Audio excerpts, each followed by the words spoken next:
The Middle East has entered one of its most dangerous moments in recent history. In the early hours of February 28, 2026, the government of Israel announced that it had launched what it described as a large-scale preemptive military operation against Iran.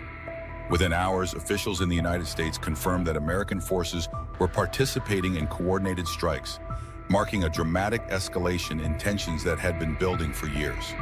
According to Israeli defense authorities, the operation targeted Iranian military infrastructure, including missile launch facilities, air defense systems, and locations allegedly connected to Tehran's nuclear program.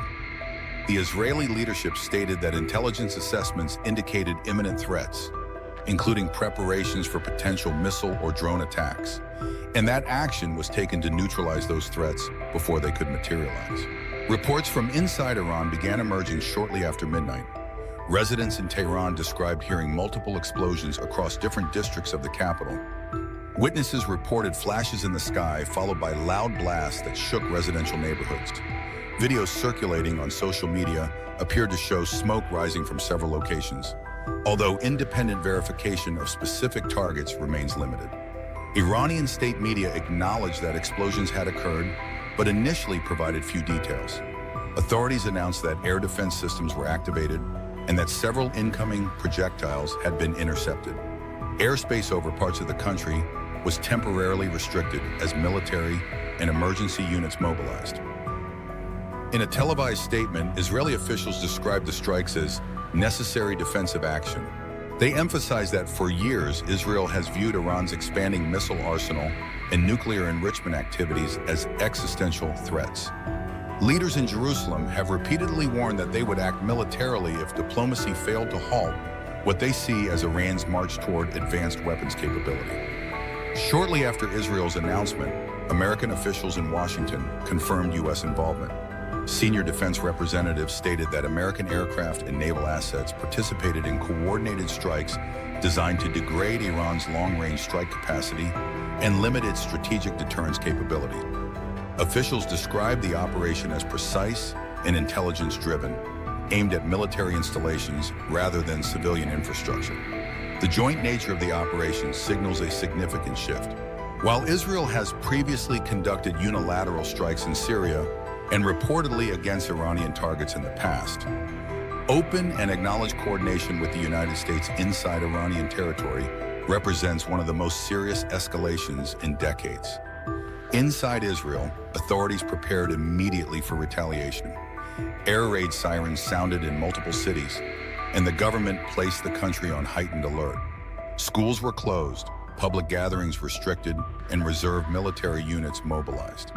Missile defense systems, including Iron Dome and long-range interceptors, were reportedly positioned for rapid response. Iranian leadership responded swiftly and forcefully.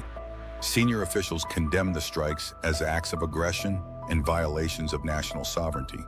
Statements from Tehran vowed that the response would be proportionate and decisive. Military commanders warned that Israeli and American interests across the region would be within range of retaliation. Regional military analysts are now closely monitoring activity across the broader Middle East. U.S. bases in neighboring countries have increased security levels. Naval vessels operating in and around the Persian Gulf have reportedly shifted into defensive formations. Oil markets reacted with volatility amid fears that sustained conflict could disrupt energy supplies and shipping lanes. This confrontation did not emerge overnight.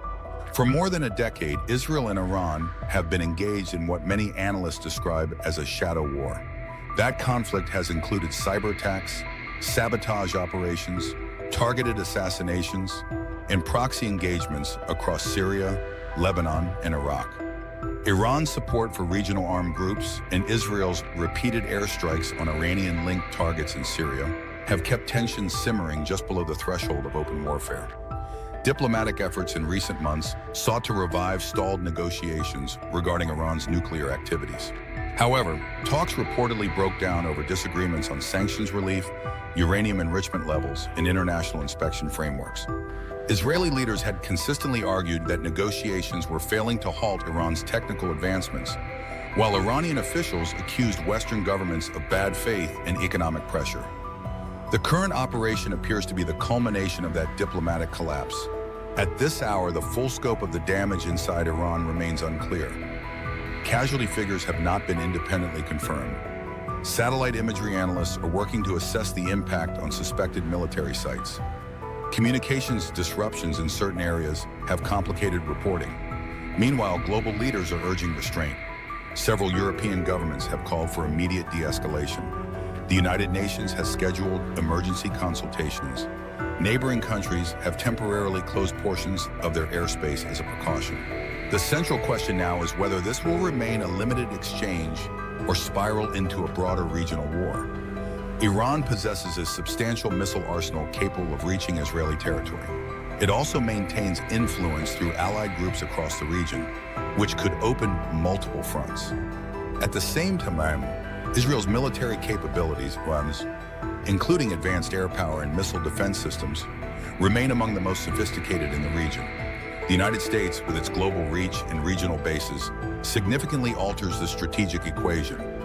Military experts suggest that both sides may attempt calibrated retaliation, strong enough to demonstrate resolve, but limited enough to avoid uncontrollable escalation.